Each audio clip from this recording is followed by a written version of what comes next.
Hello friends, जय माता दी। आज हम आपको नवरात्रि के बारे में कुछ अहम जानकारी देने जा रहे हैं। उनकी पूजा से लेकर उनके भोग प्रसाद इत्यादि के बारे में आज हम आपको जानकारी देंगे।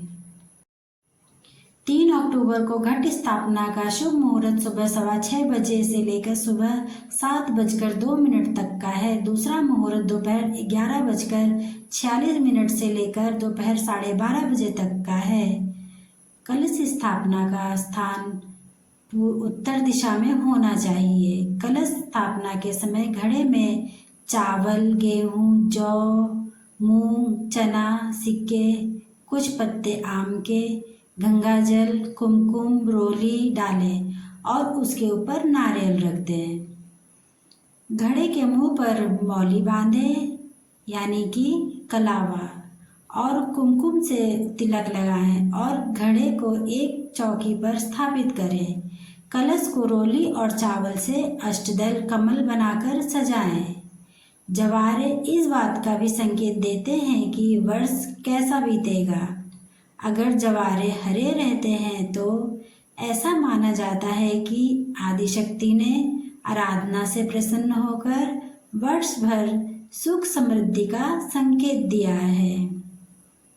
तो फ्रेंड्स, आप ध्यान दीजिएगा जवारे कैसे उगाए जाते हैं।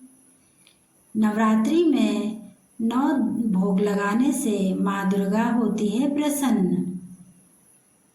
घर में आएगी बरकत। शारदीय नवरात्र माँ दुर्गा की पूजा का पर्व है। व्रत और पूजा से परिवार को माता का आशीर्वाद मिलता है और परेशानियों से मुक्ति भी मिलती है। नवरात्रि के दौरान 9 देवियों को प्रिय भोग अर्पित करने के लिए पूजा सफल होती है और शुभ फल की प्राप्ति भी होती है। शारदीय नवरात्र। तो फ्रेंड्स, आइए जान लेते हैं उनके वो भोग कौन कौन से हैं। शारदीय नवरात्र में माँ दुर्गा को विशेष भोग अर्पित करना महत्वपूर्ण है। शारदीय नवरात्र में माँ दुर्गा की पूजा अर्चना और व्रत करने से परिवार के सदस्यों को माता का शुभ आशीर्वाद प्राप्त होता है। 9 दिनों में अलग अलग देवी की पूजा का विधान है, इसलिए भोग भी सभी देवी देवताओं के लिए अलग अलग ही लगाया जाता है।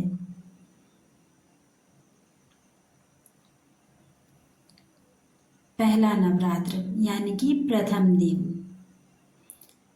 उस दिन माता को शहद, दुर्वा, साबूदाना, दूध, चने, फल, खीर और नवरत्न भोग अर्पित किया जाना चाहिए। शारदीय नवरात्र के पहले दिन माँ शैलपुत्री की पूजा की जाती है। इस दिन माँ को गाय के घी से बना हलवा और रबड़ी का भोग अर्पित करना चाहिए। नंबर 2, दूसरा दिन।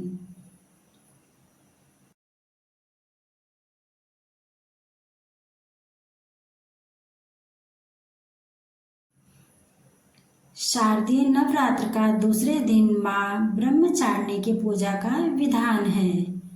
माँ ब्रह्मचारिणी को शक्कर और पंचामृत का भोग लगाएं, इससे माता प्रसन्न होती है। नंबर 3, तीसरा दिन। शारदीय नवरात्र के तीसरे दिन माँ चंद्रघंटा की पूजा की जाती है। माँ चंद्रघंटा को दूध से बनी चीज़ों का भोग लगाने से धन लाभ के योग बनते हैं। नंबर 4, चौथा दिन। शारदीय नवरात्र का चौथा दिन। नवरात्र का चौथा दिन माँ कुष्मांडा को समर्पित है। इस दिन देवी मालपुआ का भोग लगाने से कुष्मांडा का आशीर्वाद प्राप्त होता है। नंबर 5, पांचवा दिन। 5वें दिन माँ स्कंद माता का दिन है, उनकी उपासना का विधान है। माँ स्कंद माता को केले का भोग लगाने से व्यापार और करियर में तरक्की होती है।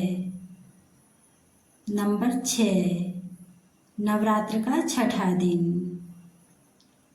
शारदीय नवरात्र का छठा दिन माँ कात्यायनी को समर्पित है। इस दिन देवी को शहद और फल का भोग लगाएं। इससे धन और ऐश्वर्य की प्राप्ति होती है। नंबर 7, नवरात्र का 7वां दिन। नवरात्र के 7वें दिन माँ कालरात्रि की उपासना का दिन है। माँ कालरात्रि को गुड़ से बनी चीज़ों का भोग लगाने से बिगड़े काम पूरे होते हैं। नंबर 8, नवरात्रि का 8वां दिन। नवरात्रि के 8वें दिन महागौरी की पूजा की जाती है। देवी को नारियल का भोग लगाने से सभी मुरादें पूरी होती हैं। नंबर 9, नवरात्रि का 9वां दिन। शारदीय नवरात्र के 9वें दिन माँ सिद्धिदात्री की उपासना का विधान है। माँ सिद्धिदात्री को हलवा, पूड़ी और खीर का भोग लगाना चाहिए। इससे माँ प्रसन्न होती हैं। तो फ्रेंड्स, हमारी ये छोटी सी जानकारी आपको कैसी लगी कमेंट बॉक्स में ज़रूर बताइएगा। यह वीडियो केवल सामान्य सूचना के लिए है। शिवांजलि's किचन इस लेख में लिखी गई बातों का समर्थन नहीं करता है। वीडियो देखने के लिए आप सभी भक्तों का दिल से आभार। फिर मिलेंगे एक और अच्छी सी जानकारी के साथ। तब तक के लिए आप अपना और अपनी फैमिली का ढेर सारा ध्यान रखिएगा। Thanks for watching.